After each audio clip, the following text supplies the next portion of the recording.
welcome back to the Trust Your Worth podcast, the podcast that helps you tap in to the power of knowing your worth.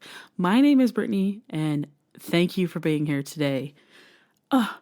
Guys, Happy New Year! And I hope that last week's episode on how to have a great new year, just, a life philosophy that might be helpful in creating hope and inspiration for this upcoming year. If you haven't listened to it, it's episode 45. Go check it out. Today, we are talking about the importance of friendship. And I'm going to be doing several book reports because I am loving learning about the importance of friendship. I mean, friendship is so ingrained in our lives, is an essential part of your mental and emotional well-being. And it is very important that we have friends, that we get to share our lives with wonderful, beautiful friendships. So today I'm starting with the book Friendaholic by Elizabeth Day. So let's get into it.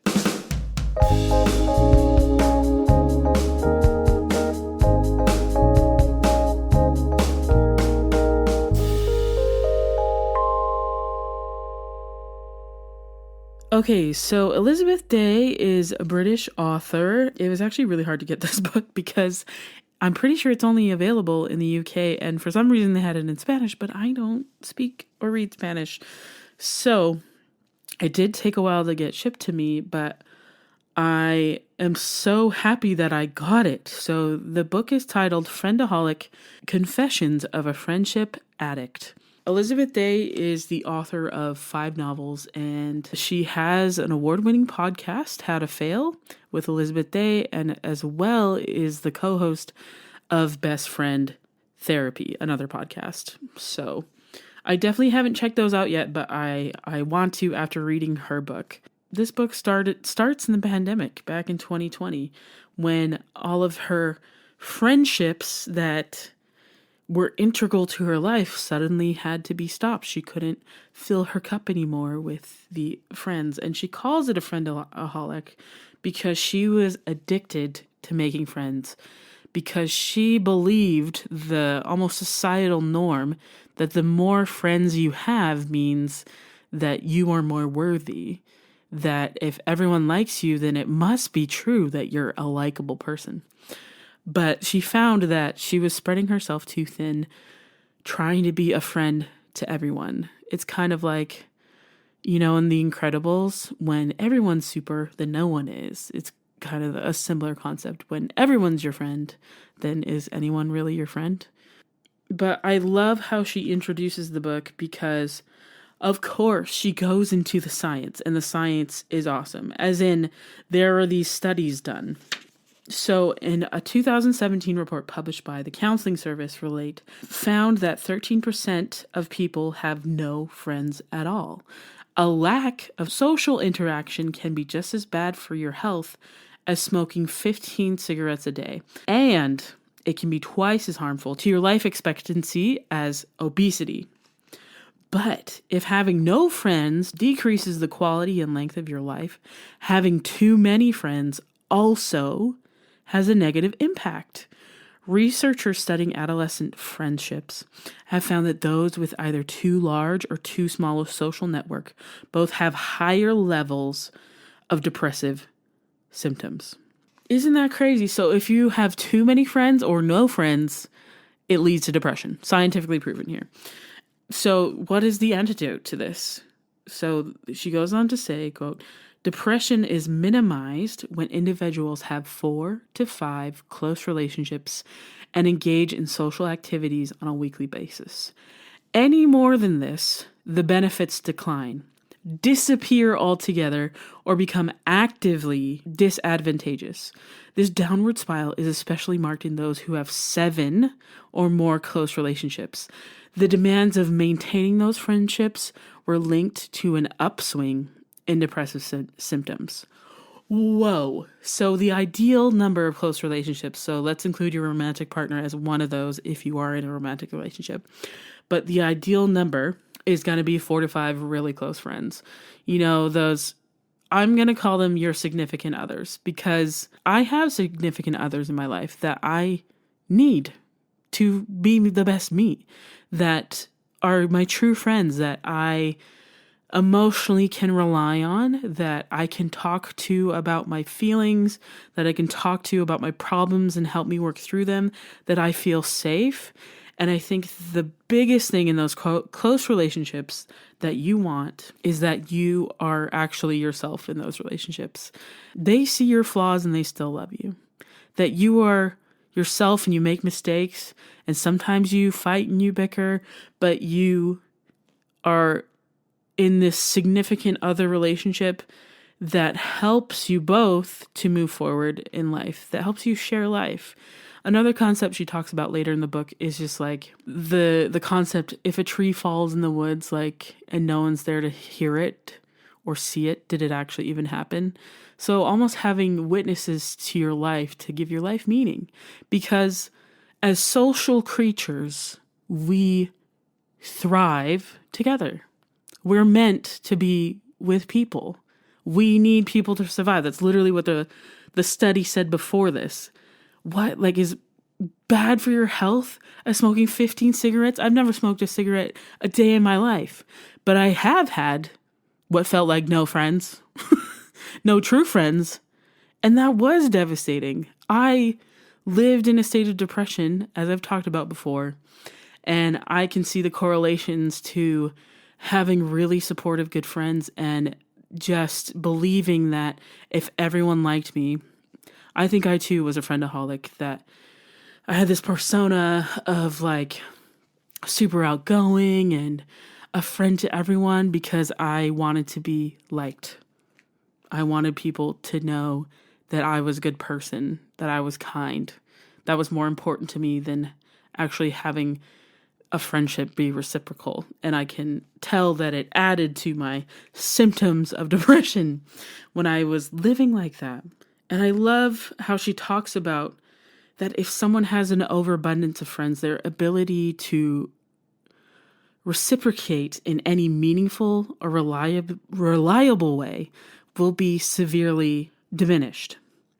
So, quote, she says, all this time I'd been busily making and maintaining connections, and I'd actually undermined the thing that was most important to me. I'd become a worse friend to the few who really counted in my desperation to be accepted by the many I barely knew. Ooh, what? That makes sense to me because, you know, as we talked about before, we only have a finite amount of tokens. So if those run out because we're wasting them on relationships that don't really mean much to us, and then we come home and we're trying to be a friend to our good friends. So like, imagine you have like 10 friends and somebody's like, hey, can you come to this for me? And you're like, yeah. And imagine those 10 friends ask you to do something. So you set up, there's only 7 days in the week. So you have to hang out with the other 3. So you're doubling up. Like, that sounds exhausting. It is unsustainable. And that is what she's saying here. She said, it wasn't, in fact, that I had too many friends. It was that I misunderstood the fundamental concept of friendship, which is that it should be stable, reciprocal, and attentive. And for the purpose of clarity, my definition of a friend is someone you voluntarily want to spend time with, to whom you are not attached through familial bonds, and with whom you don't have a sexual or romantic relationship. A true friendship, to my mind, is founded on mutual respect, support, affection, and kindness. You can't be those things to everyone who enters your orbit. Close quote. Oh my gosh, no, you can't be everything to everyone. So this makes perfect sense to me that we are less stressed when we have 4 to 5 significant others, your closest friendships in your life. Another stat that sort of ties into this, like, that I hope can bring some of you peace, is that there is a friendship expert that it's literally her job to coach people on finding friends. So she says this, her name's Danielle. So Danielle says, friendship research actually tells us that we replace half of our friends every 7 years. So to some extent, you almost have to expect that you're going to outgrow some of your friendships. Endings of friends. The common saying goes, friendships come and go. And this is rung true to me, especially as a single girly, like in a religious environment where marriage is very important, that actually almost every other year I've had to replace my friendship groups as I've stayed in the church, because I'd make a group of friends and then within a year or two, they'd all be married and we were just at different life stages. So then I'm like, okay, well, I have to make new friends. And then that set of friends would get married. I think it's so interesting too that I still, when I talk about my married friends, actually, I mean my first set of married friends. They're my childhood friends that I grew up with. I've known them since I was like 10 to 15. We sort of all met each other and we're still really great friends today. And how we interact in our lives is definitely different because a lot of them have moved away, but we still keep in touch in it. I still love and appreciate them and they're still in my life and it's awesome. But yes, friendship can end suddenly sometimes. She talks about too having friendship breakups. Like, wouldn't it be easier if we if we actually broke up with our friends sometimes? You know what I mean? Like, especially like a significant friendship, like someone who's been your best friend for a long time. And Danielle, the friendship coach, she's talking about the specific case of these two best friends. They've been best friends for years. So they booked this appointment, one of them thinking, like, something's off, I want to mend what's going on. And the other one thinking, I want to end this friendship. Ugh. And I've been there, like, losing a friend freaking sucks in any way sometimes. Like, it hurts so bad. Especially when you think of the memories and the amazing times you've shared with people. Like, oh, the pain can just be life-altering, like, genuinely. Like, it sucks when you're losing a friend. But what ended up happening is that they parted ways as friends, these two best friends, because one of them, she said she felt like she outgrew the friendship. The other friend didn't want to do the same things anymore. They've just changed. And we as people evolve and change. And my friends from way back in the day, you know, are very different from my friends now. When I talk to my best friend Zion now, I told her that if I had met her when I was like even 20 years old, I don't think we would have been friends, because I just didn't have the life experiences that would have helped me appreciate her, because back then I was extra judgmental. Like, just I'd say that was my fatal flaw, that I was so judgy. And it was in an effort to protect myself. And I also believe that, like, my experience of friendship is skewed because I didn't have male friends. I can remember two that I got really close to in my entire life. And that is because I was afraid of men in general and preferred female friendships because I felt safe there. So now I am looking for more male friendships, and I just feel a sense of loss and sadness that I was so afraid. And I mean, like, understandably, like that just had to do with my personal trauma, blah, blah, blah. But that I missed out on probably some amazing people just because of their gender. I like how she goes into it more, though, in the book. She has a male friend named Satnam, and they went on one date and just knew they were not supposed to be romantically involved at all. So they ended up becoming great friends, and they sort of have this discussion on, can male and female friendships work? And the conclusion they come to, which I think is a fair conclusion, is that if the romantic things can be taken out, so if you have no unfinished business with each other romantically, then you can have cross-gender friendships. So let's say you meet each other and 100% know, like, you're never going to be attracted to each other. Great. your business is finished with that, like you can just be friends. Or like you've had intimate relations with them one time and it was awful and you're like, no, that would never happen. So yeah, we can be friends. But they also come to the conclusion that if it's a significant, like you've dated them for a long time and there's an ex and there's a chance you could get back together, then you really just should not be friends. When it comes to cross genders, she does talk about gay relationships and how they can differ. She interviewed a gay man who found it hard in male friendships because there's always that like element of like, ooh, can they sort of start like, ooh, do I like you as a friend or like, am I into you? So that would be an interesting thing to navigate, but like you figure it out. But yeah, definitely would try and steer clear of being friends with your ex. Like it's different, when you have to co-parent, and hopefully you find a way to co-parent happily and do what's best for the children involved, as long as you have good boundaries. And hopefully everything's going to work out as it should. But I do appreciate this chapter on male friendships. There's also things I discovered about male friendships that actually made me so sad. Satnam says, I think men are terrible at friendship. In every possible way. They don't know how to maintain a friendship once they get married and have kids.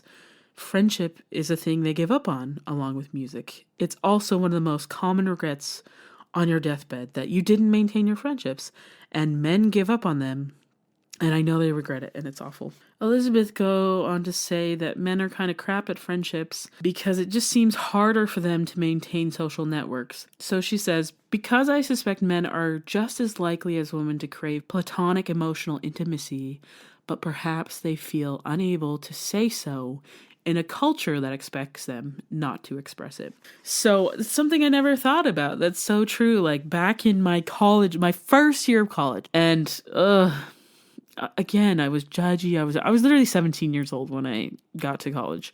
I'm not saying that as an excuse, but my mind was like, I saw a picture of all like 4 guys spooning each other. And at the time, everyone was like, oh, so gay. Like that, like we meant it as a derogatory term. And I'm sorry, please forgive me. But like, that's where my mind was. And I definitely regret that position. I don't believe that anymore, thankfully. I've grown. But if it was girls spooning, no one would bat an eye. They'd be like, oh, so cute. So it was definitely culturally harder for guys back in the early 2000s. That was 2005. So I guess halfway through the 2000s. And even growing up, for them to express the want and need for friendship. In the UK in 2019, a poll showed that almost 1 in 5 men admitted to having no close friends, with 32% stating they did not have a best friend. That's just devastating. That's so sad. My dear male friends, I hope that you don't conform to societal norms, and I hope that you go make some great friends, and that you show your emotions and talk with people and learn how to be vulnerable with your friends together. That you make great friendships, not just someone you hang out with. And the friendship expert, she talked about how there is a difference between having people to hang out with, like, do you want people to do activities with, or do you want to make actual friends? Because there's a difference. And most people start to make friends because you do something fun together. Like you join a dancing class, or you take kickboxing, or something you're interested, and you get to know these people, and you create this sense of community, and you make new friends. So it can start from a mutual interest for sure. That's amazing. That's awesome. But to grow it into a friendship, you need to start being vulnerable with people, trusting people, but also doing it in a way that is on pace for you. So you have to set boundaries, and hopefully you find something that's reciprocal. Which brings me to the frenemies chapter. Oh my gosh, you guys. As a people pleaser, and Elizabeth as well, admits to this, that she only knew how to get into friendships by like going all in. The example she gives is this neighbor she met, and the neighbor knew she was in journalism, and she did not want to to go all in on this friendship. She was just they were just having a cup of coffee. And then the other lady asked Elizabeth, "Hey, so you're in journalism. My son is actually trying to get into the business. Is there any way you can help me out?" And she wanted to say no, but she didn't. And she was like, "Of course." And then she organized this week-long internship with one of her good friends for her son. She just met this woman. So that was kind of her mindset, that she just had to go all in and give her all and set zero boundaries when it came to meeting new people. You don't have to be friends with everyone, because statistically you're not going to like everyone, and not everyone's going to like you. So like, if you want to say no, just say no. And she says that later, that she regrets not setting boundaries and just be like, "Oh, you know what? I'm not comfortable with that. I'm just comfortable having coffee with you. I'm just trying to get to know you better. I don't think we're at that point in our friendship." If she had just said that off the bat, they wouldn't have had this weird falling out later. So, and I believe that people pleasers are especially susceptible to having frenemies, and also people who seek validation from other people. Like if you are seeking validation in your friendships, which at the core of this book, Elizabeth, that was her, that she tied her worth to how many people loved her, which is not great, because, we know if your happiness is another person's keeping, you're never going to be happy, and you're never going to know your worth. So you need to know that your worth is inherent, and that no matter what happens to you or who you know, that you are worthy already. You're already worthy, inherently worthy. So the term that they use in the research is called an ambivalent friendship, meaning that this person who is your frenemy will basically gaslight you the whole time. So they'll say hi to your face and be so happy for you, just like, "Oh my gosh, so great to see you. Let's hang out," and you'll have an amazing time. And then you'll be like, "Oh my gosh, my podcast just got 500 listens. Amazing." A regular normal friend would be like, "That's amazing. Good job. Like 500 listens, like great job." But a frenemy will immediately be jealous. So, quote, "A common feature is that they made me feel being their friend was a precious and unparalleled gift. The equivalent of the toxic partner who tells you that you'll never find anyone who loves you like I do. It takes years of recovery to realize you won't. And that this is a good thing because the way they loved you was unhealthy and controlling and not a little narcissistic. With frenemies, I found it often very difficult to become their friend because they had absurdly high standards for anyone who came into their orbit. They would criticize a stranger's clothing or a colleague's halitosis or the fact that the person they'd just gone on a date with had terrible taste in music. All of those should have been red flags. I discovered that to be allowed into their hallowed circle after passing these invisible tests, to be deemed worthy of their attention, felt as though I'd won a competition I'd never even realized I was entering.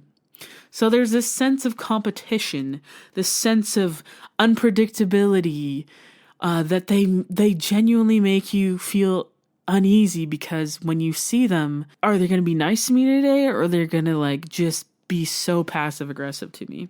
So she talks about her friend Allie, and she says that over the years, I noticed that anytime something went well for me, he seemed to feel it meant his own life was lacking. So they just turned everything into a competition, and her books were published, and this friend Allie didn't read her books. Didn't read a single one. And if he had, just dismissed it. I read it in one night. You can read a 350-page novel in one night? Just casually after bed? I don't think so. She said, quite often a frenemy will say something mean under the guise of humor. Oh, you guys, you know when it's not funny. When someone's making fun of you, they're like, just joking. No, this is straight gaslighting. If this happens to you, you are in a friendship with a frenemy. And hopefully you recognize your worth to get these people out of your life. Or like she ended up staying friends with Allie, like no judgment.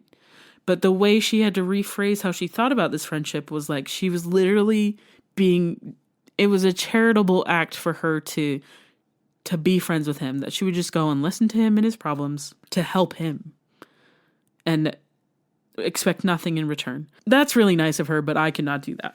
Okay, so then she goes on to talk about this study by Holt, Lundstad, and Uchino did these friendship studies, ambivalent friendship studies.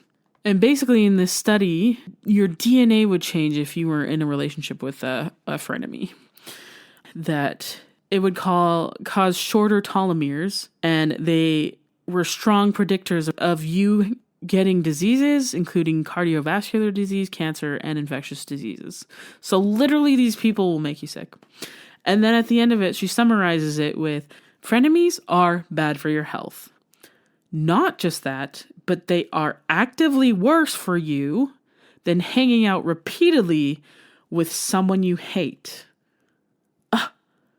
What? It's easier for you to hang out with someone you hate than to have a friendship with a frenemy? Why is this? Well, because when you hang out with someone you hate, you know exactly what to expect. You know their behavior. They're just going to be pissy and mean to you, and you have prepared to that because they're like, I hate them anyways. They don't matter to me.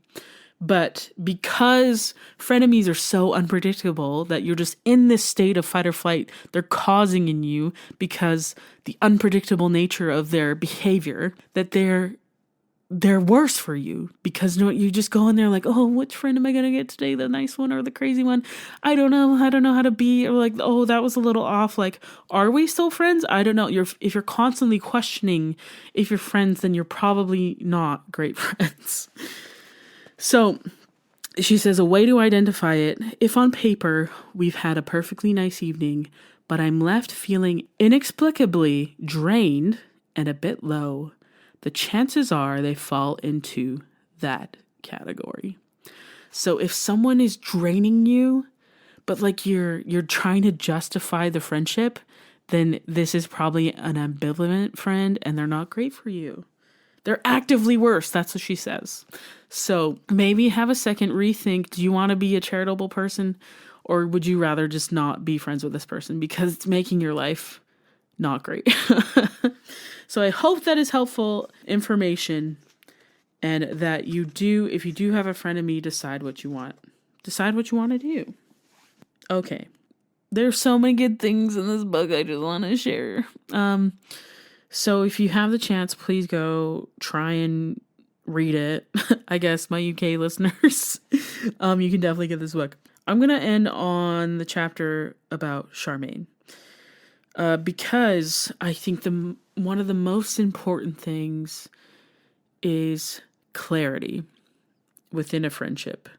That when you can be yourself, and I've had to struggle through my own insecurities, like thinking like, oh my gosh, if I ask for a hug, like this is the thing that's going to end the friendship. Like it feels like sometimes the stakes are so high when really it was like a non-issue. If I had just been clear with what I wanted, I could have saved myself so much heartache and worry, because my friends are so incredibly important to me, and I'm so incredibly grateful for them.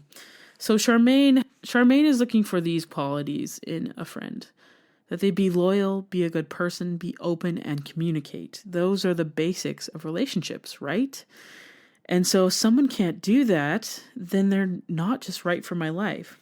So you can save yourself a lot of heartache just by trying to be clear with communication.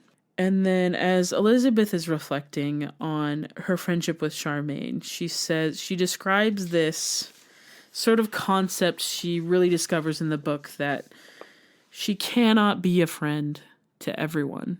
For her friendships to have meaning in her life and for her to be an actual good friend, she gives this metaphor. So she says, you need to stand up for the things you believe are integral to lasting friendship, and only admit those who respect the entry requirements and the code of conduct. If friendship is a nightclub and you are the manager, it is up to you to decide what kind of music you want to play, the crowd you want to attract, and who you're going to throw out for acting like a drunken prat and ruining it for everyone else. The more drunken prats you keep around, the less other customers will want to come and hang out. It's up to you to keep your house in order. I enjoy this example of the nightclub because we get to decide what we like and what we love. And it doesn't mean that our friends have to love what we love, but they invest in us and appreciate who we are as people and love us because we love the things that we love. And they love us in spite of our flaws. So if some prat is going to come in and I'm going to be friends with someone who makes me forget my worth, then of course my other friends are going to be frustrated with me because they know my worth and they see it and they don't understand why I would ever live below what I deserve, below my worth. Like invest my time, waste my time on things that don't help me remember how amazing I am, that don't help me be happy. Like if it's not making you happy, why are you doing it? Why is it in your life? Life is hard enough. You don't need extra things to teach you lessons. And if you are struggling through something, then I hope that you have friends to remind you how amazing, incredible you are, how amazing and awesome your nightclub is, that I want to vibe in your nightclub because it's effing amazing. And if anybody doesn't see that, then why the heck are they in your nightclub?